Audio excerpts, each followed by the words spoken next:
Thank you very much for giving me an opportunity to speak on this Jammu and Kashmir Local Bodies Laws Amendment Bill 2024, sir. Sir, I think India is probably the only country where people are discriminated at birth, sir. So for several centuries, people have been discriminated from the time of their birth. You will be able to say that this particular community is not going to be ever growing up in life. These people have to be, they were oppressed to such an extent where we had the horrible crime of untouchability being practiced in this country, sir. So it took several great leaders to be able to bring in a law, and our Baba Sahib Ambedkar, he brought in a law where he said that untouchability is a crime and it should not be practiced. But despite that, we have to acknowledge that in several parts of India, this crime of untouchability is still in vogue, sir. So to bring that down, I think the appropriate way is to empower those people, sir. To empower those people only, we have reservations in elected bodies, sir, like MLAs, MPs, and even in local bodies. So we are trying to bring in these kind of empowerment of those people who have been oppressed for several centuries. And Rajiv Gandhi, he was the one who wanted to give powers, decentralize the powers and give it to the local bodies, and he brought in this Panchayati Raj. So today this government is talking about the local bodies in Jammu and Kashmir where they want to empower the OBCs over there. Sir, I commend this government for that, sir. It is a very great move, but the problem is for several hundreds of years these people have been put down, and now since 1947, for 75 years only, we have this policy of reservation where we have encouraged the downtrodden people to be growing up in life.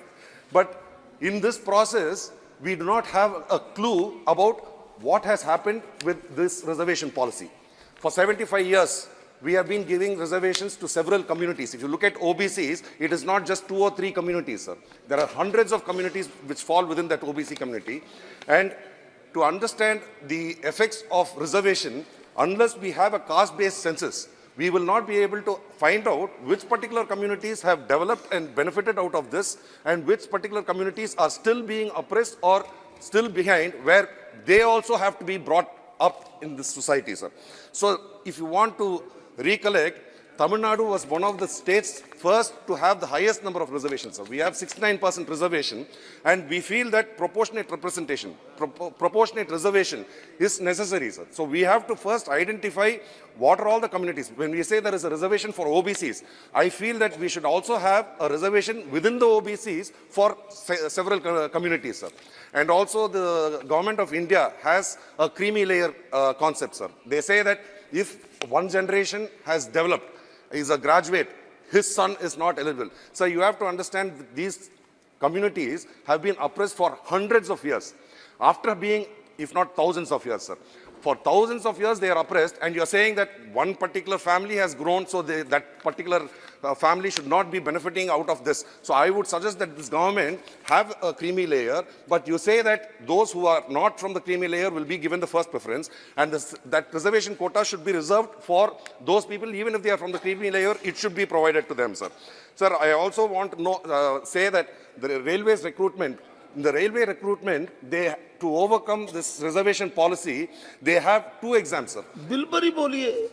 Sir, these are the points which are being raised regarding this. You are talking about empowering OBCs. So in this OBCs, if you want to really have the reservation happening to the people who deserve it, we need to have a caste-based census. So my question to this government is, and also, when we talk about Jammu and Kashmir, in 2019, when Jammu and Kashmir was, Article 370 was abrogated, we opposed it, not because Jammu and Kashmir should be treated separately. We feel that India is more of a continent where we have several regions speaking different languages, and we have our own cultural identities. Saying that we are one nation is great. We are all a part of a nation. If you talk about Tamil Nadu, we will say that we are Tamils first and Indians next. But within Tamil Nadu, if you come, you go to Madurai, the person from Madurai will say, I am a Madurai person first and then only a Tamil.